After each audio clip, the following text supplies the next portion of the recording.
What's up, Divine Feminine Collective? Thank you for joining me for this reading. I'm so happy to be before y'all bringing forth this message because it is bubbling up within me and has to come out so that I can get to the next message or reading that is also bubbling up within me that I have downloaded and channeled in reference to the eclipse season.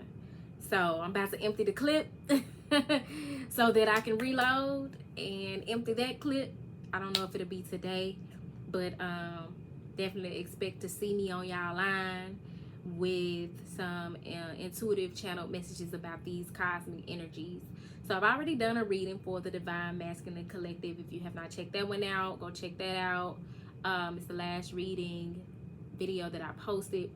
But a few days later, I really started to get downloads about the divine feminine energy. And so I'm going straight from my notes. I'm not pulling any cards this time as I didn't for the divine masculine reading. But I am going to be reading from my notes and also going to do bibliomancy to bring a message forward. Just saw 111, which may be significant to you guys as you are on this journey of new beginnings, new opportunities coming forth that are more in alignment with your purpose and where you're being divinely led. So one thing that came to mind is that divine feminines, we are needing to expect the unexpected. Do not be so rigid about how you think the outcome should be in different situations in your life, because the moment you do that and you're not being flexible or adaptable to the changes that are taking place in your life, you set yourself up for failure. You set yourself up for disappointment. You set yourself up for heartbreak. Expect to win. Expect for things to work out in your favor, especially as it relates to your relationships. Just saw 222. But the details of how that works out, keep an open mind about how things could turn out, because you're being called to expect the unexpected. For some of you, there's something and possibly with someone that you thought was over. It was done, that chapter was closed, and it's actually a pause, so that you and or the other person can see things from a different perspective. For some of you, you knew all along. The divine had already showed you. Your high priestess energy had kicked in. Your third eye was throbbing, and you already knew the truth of the matter in a situation. But there had to be a pause so that somebody else could, to some degree, catch up and see things from a different perspective. So that's some hangman energy that is coming up, where somebody had to go through a heart chakra awakening and come back around having seen things from a different perspective. For others of you, that's not the case, and that's you that needed that time out to see things from a different perspective and have a deepening of your heart chakra connection, how you show up and align with love, be it self-love or loving another. Take it how it resonates. So you needed to expect the unexpected, and how I came to that was I just had a series of things to occur where I thought things were going to turn out one way, and the common denominator was the unexpected happened. So one being, I'm at an event set up as a vendor, and I see the local legend who I have talked about on the channel quite a bit over the years, Playa Fly. If you're not familiar with Playa Fly, he's well known in Memphis as a rapper, been around for a long time, one of my top 5 faves. And so I saw him at a distance. I'm like, is that Fly? I said, that is fucking Playa Fly. So I knew that if the opportunity presented itself, I was going to introduce myself and let them know I'm a fan, I'm a fellow South Memphian and whatnot. So he came like kind of walking in my direction. He was about to walk past, and I said, Fly, said, because he was talking. I didn't know if he was like on the phone or what. I said, Fly, are you on the phone or are you talking to yourself? And no, I said, are you on the phone? Because I didn't want to like interrupt what he had going on. And he said, no, baby. He said, I ain't on the phone. I'm so full of this white and shit. Got me talking to myself. By white, he meant powder. Cocaine. So I was like, oh, that shit caught me so off guard, even though he's known to talk about his addiction. He might not even consider it as such, but he's talked about his use in his music and on videos, interviews, whatever. Like, he's known for that. The area where we both come from is known as Funky Town, South Memphis. And the sign for Funky Town is this. And it's this because they take this finger and snort cocaine. So, and imagine I'm a little girl talking about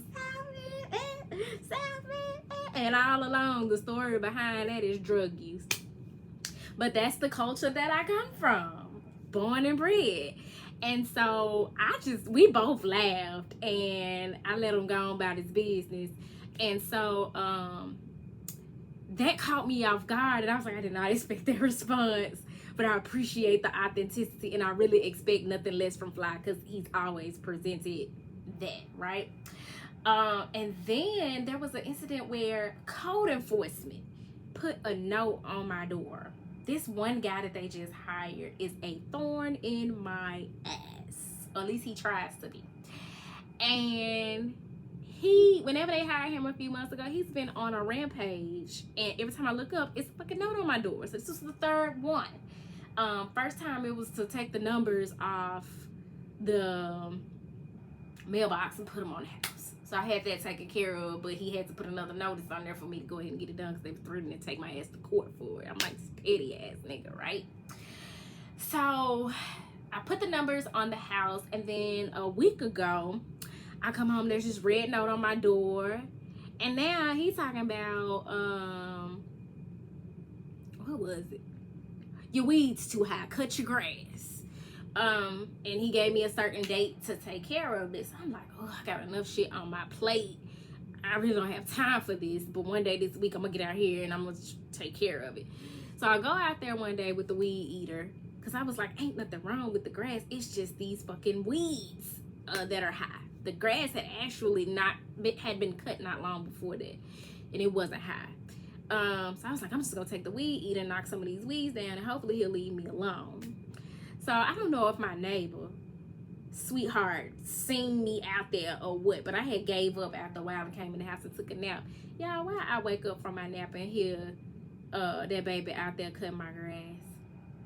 Like, God is so good to me, and always sending an angel to stand in the gap for me. I did not ask him to cut that grass. I doubt very seriously he knew about that letter on my door, but he cut my grass, and I went out there and told him, like, I appreciate you, I'm finna pay you, da da da da.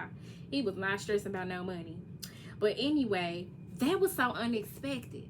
Then fast forward, I had already had this in my notes, right, prior to today. Fast forward to today, I find out that baby has an addiction, a serious addiction, and it ain't cocaine. And it broke my heart to hear it, but again, expecting the unexpected when you think you know what's going on with people and how things are going to play out. I promise, I'm gonna tie all this shit together because this is just the tip of the iceberg, meaning there's much more beneath the surface, going on beneath the surface. So find out about his addiction, definitely keeping him lifted in prayer. And it prompted a conversation with one of his loved ones about how important it is as women that we not fall into this rescuer archetype where we pretty much sacrifice ourselves, our quality of life, just because we have this innate mothering, nurturing energy to help those who very much could benefit from our love and care. but don't want it. Don't want it, don't have the capacity to ask for it, will squander it and not, and like take it for granted, not appreciate it. I have no judgment for anybody with addiction. Addictions are especially drug addictions, alcohol addictions, that's disease. And it's one thing to want the help and support of those that you love, but when you don't want the help, you can't get mad when people draw boundaries. I know in my experience with addicts or people with mental illness or any of that is that, of course, it's good to have the support there and available, but you gotta want the support. And some people don't want the support. They don't want the change. They don't want the growth. They don't want the healing. They don't want the expansion. And so for us divine feminists, it behooves us to know when to go with the flow and when to draw those hard boundaries, or when to provide our nurturance and our medicine in a situation. So that's something that's been coming up, like when to really tap into that Yemaya light aspect opposed to the shadow, where you're over mothering, you're over nurturing, you're over giving, and you're hindering the individual. So that's something for us to be mindful of. And for those of you who I was talking about there being expecting the unexpected, there's an aspect of unfinished business, where be it a lover, a crush, a sibling, a father, a parent, or a mother, whoever, coming back around, and there's an air of unfinished business about it. For some of you, these people have gone through drastic changes internally, and they're ready to receive the medicine that you have to offer, and they're gonna come and ask for the help that they need.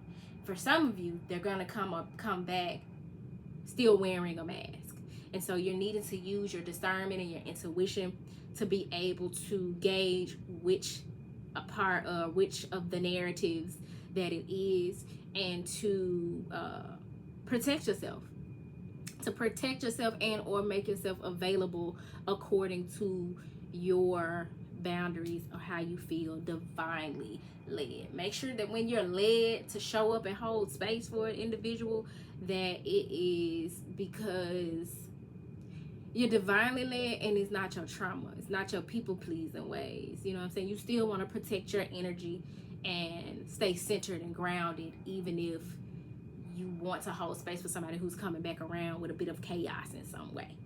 So that don't mean like block them and don't entertain them in any way, but don't lose yourself in the midst of it. And anybody who truly loves and cares for you will respect that and actually find that to be attractive, that you do so. And so that's something that was coming up. And 211, the angel number 211 is significant as we are mastering how to show up in healthy relationships, even with people who we're learning how to be in healthy relationship with people who are not emotionally intelligent, people who are not emotionally mature, or not as much as we are. But there's a difference between those who would desire to and are working toward it, and those who don't give no dams, right? So we need to be mindful of that. Also, there was a song by Playa Fly that I was listening to in the gym the other day called, I think it's called Gone So Long. Give me a minute to look up the lyrics to this song, because he referenced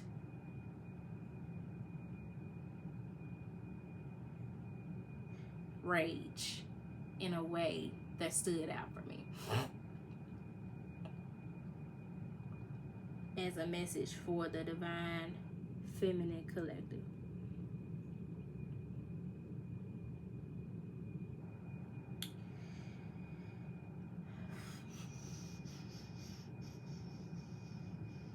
So the hook is like, been gone so long, now I'm back. Don't get burned by the Minute Maid fire. Minnie Mae is the clique, collective, group, gang that Fly led or leads, named after his grandmother who helped raise him, Minnie Mae. So if you listen to his music, you'll hear lots of reference of Minnie Mae or Minnie Mae Mafia, which that is a form of ancestral reverence, because she had passed by the time he had started using that reference, to my understanding. I wish I could interview him because I got questions. It ain't even like a wish, because I think it's possible. I mean, shit, if I just ran into him the other day, he's within reach, right? I know people who know him, so it could happen. But he's such a smart guy, and he's so woke, just like 444, as we're talking about ancestral reverence. Why the fuck did this screen just go to another something when I'm still trying to look at the... But anyway, so that's ancestral reverence, the way he honors his grandmother in that way. But he's saying, been gone so long, now I'm back, don't get burned by the Minnie Mae fire. So it's like, this is somebody who has gone through a awakening, a transformation, like a phoenix rising from the ashes type of energy. So they've gone through like an ego death, or maybe on the tail end of an ego death, but they're coming back around, and they're very passionate, but that passion has the potential to turn into volatility. And with that being the case, there's a stirring, like God is telling them to go, giving them the green light, but it is your responsibility to be mindful of getting in that fire with that person, handling that fire energy. So if you are one who works with the energy of fire, keep that in mind as you are connected with this person, because they're gonna come in with that like King of Wands, Knight of Wands, maybe even type of energy. Very fiery, passionate, but it's got two sides to it. You know what I'm saying? You got to know how to handle that side. So that's a thing. And somewhere in here,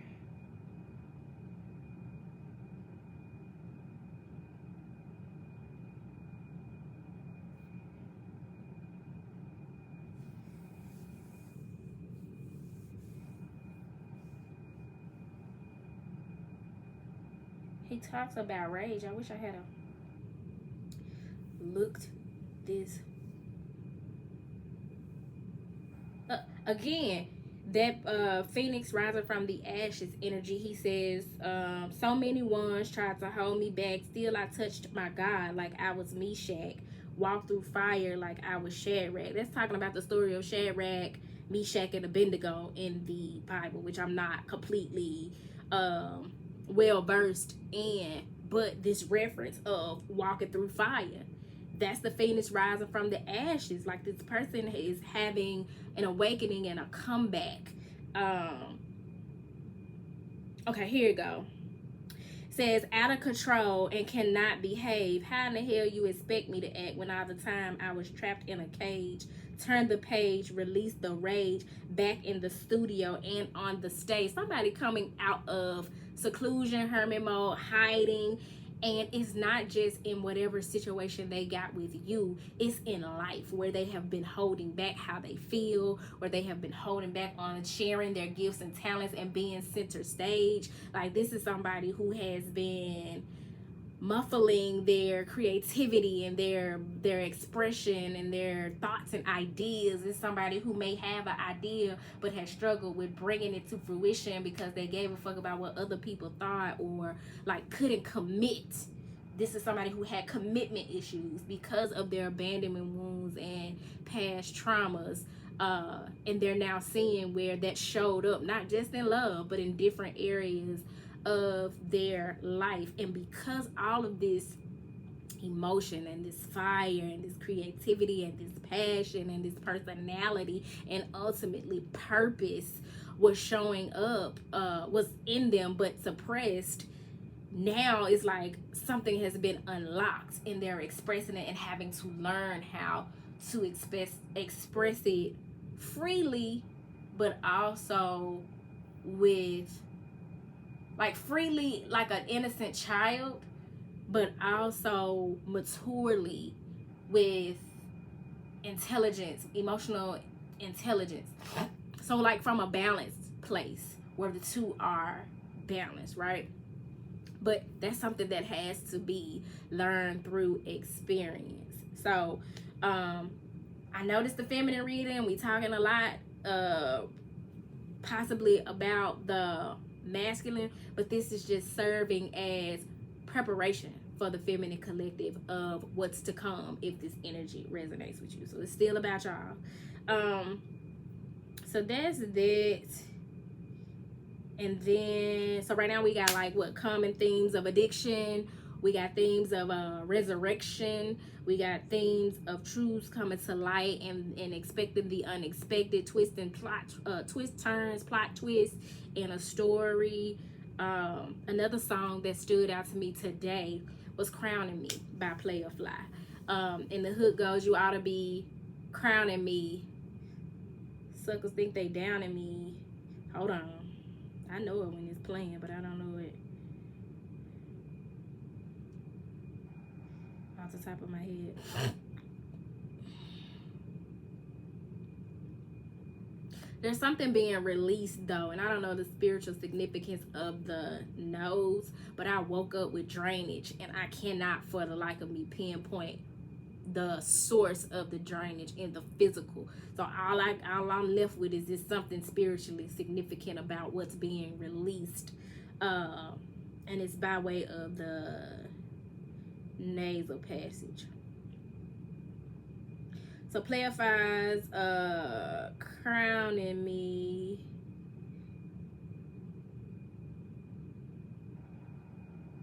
Oh, the chorus. Busters just be downing me. Suckers should be crowning me. His eye till I desire Playa Fly. Fliz eye from the SPV. He just says that over and over. But what it reminded me of is the divine feminine keeping your fucking crown on and steady. So you got this masculine energy that's learning to value the crown, but we can't expect from others what we do not exude and embody ourselves.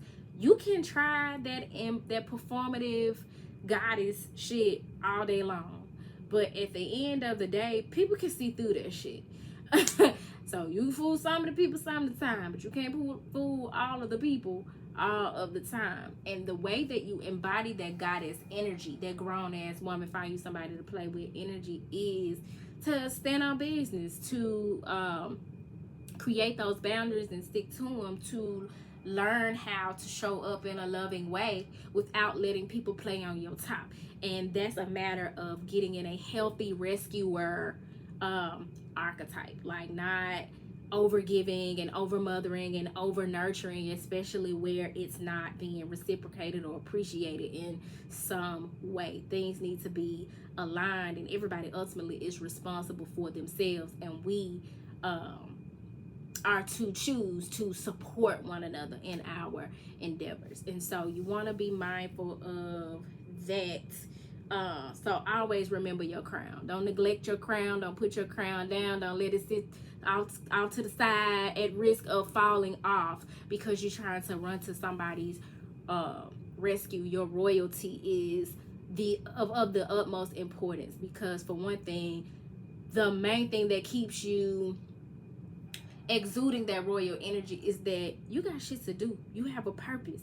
You have dreams to fulfill and things to create, and ultimately, like, you can't afford the fuck shit.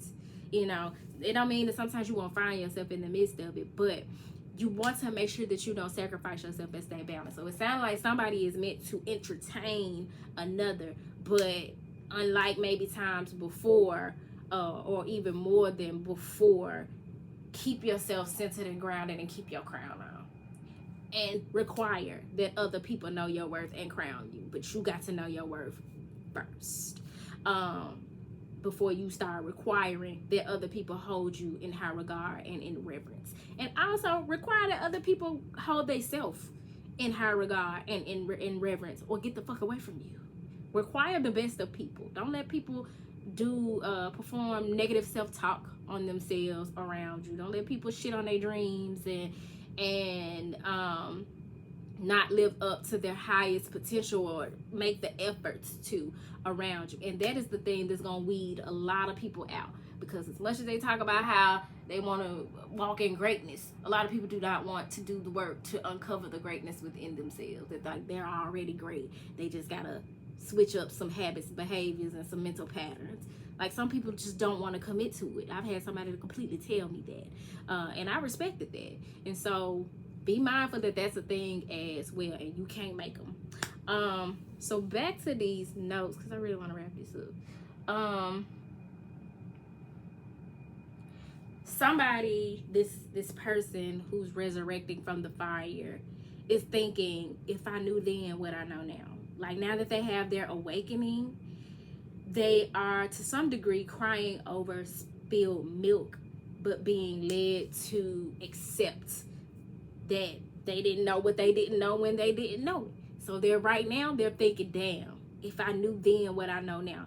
And that could be about themselves, that could be about your value or your role in their life, but whatever the case, they're thinking, damn, if I knew then what I know now, I would have done things differently. You know what I'm saying? I've made a mess of things, right? But regardless of it all, you are a warrior of the light, divine feminines, and many of you are carrying out your life purpose. You are moving the way the divine is leading you to move. The goddess within you is shining through, and people are noticing. Your visibility is high. So I am going to be using bibliomancy to bring forth a message to close us out. But understand that you are not to be nobody's mattress maid or mule. You a whole empress out here, and you are not to accept anything less than, and I'm not talking about material shit, but you're not to accept anything less than the best for yourself, and not sacrifice yourself on your journey for the sake of other people's comfort or healing. You're birthing galaxies. You're nurturing dreams into reality. And anybody with foresight and vision, or even can learn from the gift of hindsight, will see that is valuable. You're not able to get that out the store on aisle 9. You can't just go pick that up off the shelf. And so they're going to show up and honor you as such. So don't discount yourself. Hold yourself in high regard. Work with water. I mentioned Yemaya. I don't think I've mentioned Oshun, but those are the Orisha that rule the waters, and those are mothering, nurturing energies. Work with water, be it through spiritual bath or speaking life or affirmation into your water and drinking it.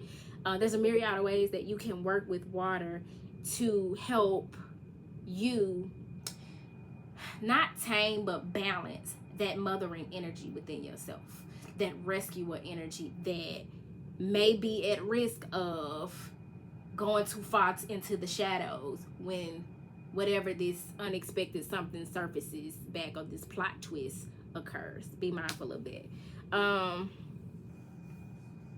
So that's that on my notes. So I'm going to use bibliomancy to close us out from The Warrior of the Light by Paulo Coelho, which is the author of The Alchemist. I really enjoy this book. I've had it in the sauna, so I think my page is kind of loose, but anyway.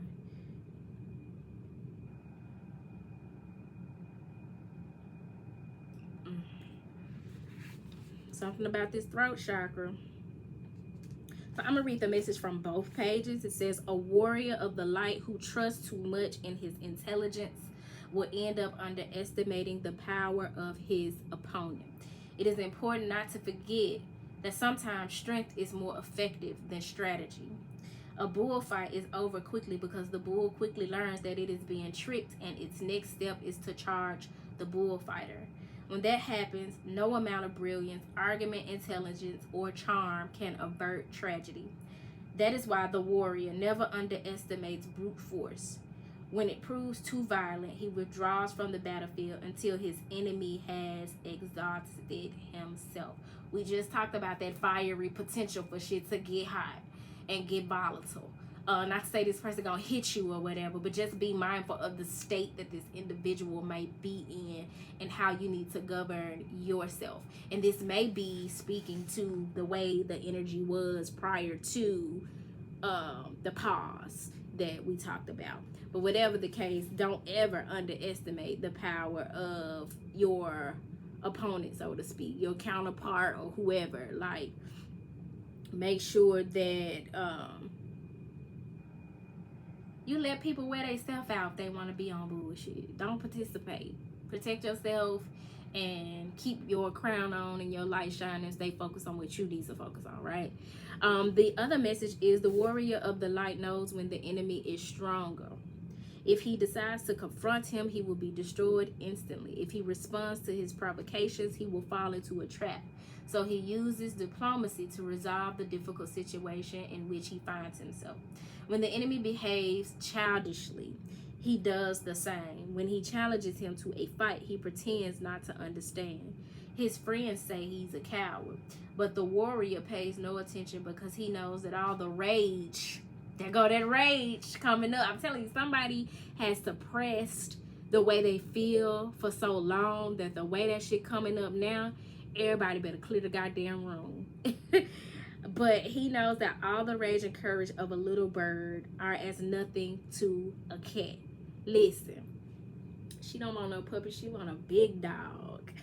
This is saying, like, I understand that you're angry. I understand that you're volatile. I understand that, like a child, you're feeling things for the first time and you're growing and you're expanding. But you ain't about to come take that shit out on me. I'm here to support you. I am here to be of service and to connect with you. But you gonna treat me with the utmost respect, right?